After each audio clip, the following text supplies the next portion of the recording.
To sort of switch gears a little bit, I mean, can you talk about your role at Zappos Yeah. Labs, sort of explain what you do there, and then talk about this whole leadership thing that's going on. It's kind of crazy. So Zappos Labs, it's existed for about 4 years. We're an R&D team for Zappos.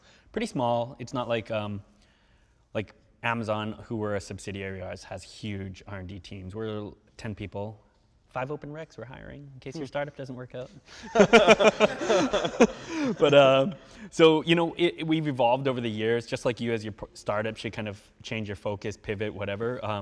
Early days we were like, we pretty much worked on e-commerce buzzwords. Like, what does social shopping mean? Like, how do we make people who use Pinterest a better shopping experience on Zappos? So we did a lot of stuff there. Now we're kind of focused on 3 buckets of what are new lines of business that Zappos should explore outside of e-commerce? You know, we have this great ethos of company culture and good customer service. Like, what else should we launch? Like, should we be like a Virgin brand that launches cruises, airlines, because they have this great brand that people love?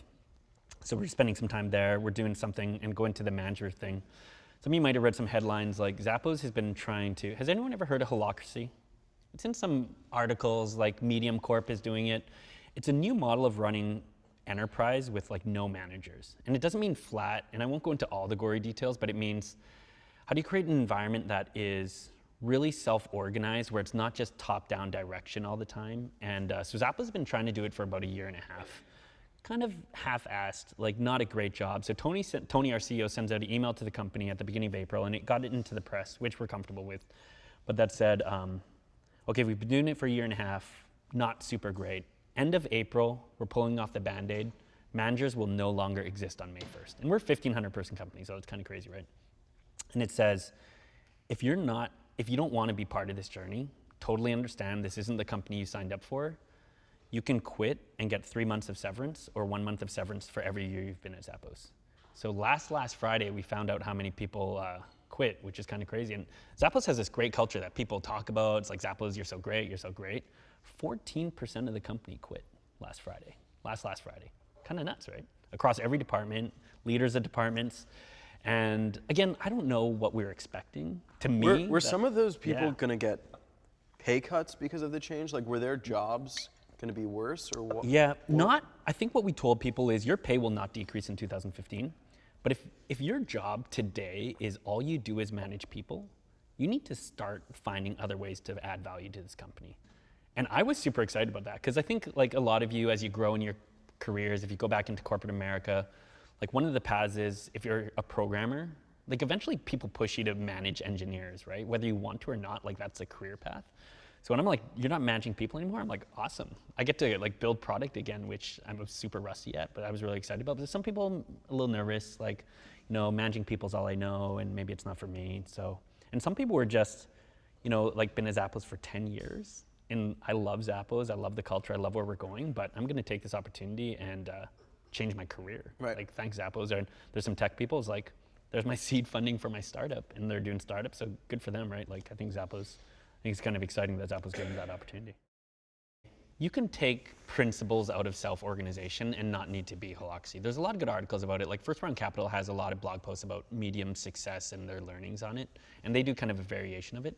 But I think the thing to remember is, getting rid of managers doesn't mean it's flat in anarchy. So like if you think about a typical corporate structure, it's a hierarchy of titles, right? CEO, VPs, directors, managers, blah, blah, blah, blah, blah, all the way down.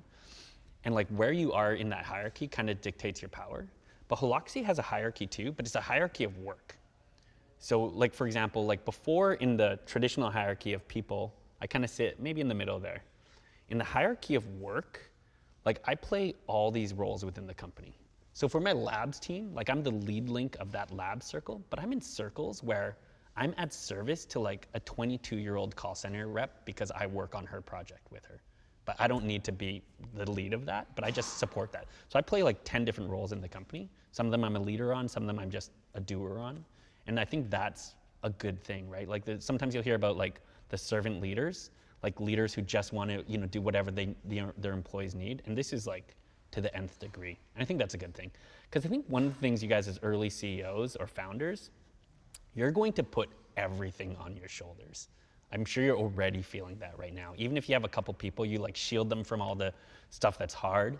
Holacracy is good is like you kind of say like these are the problems in the company. Who wants to help fix these things? And it takes a little off you as leaders, and I think that's a good thing. Does that create a lack of focus though? A little bit, but there's purpose alignment.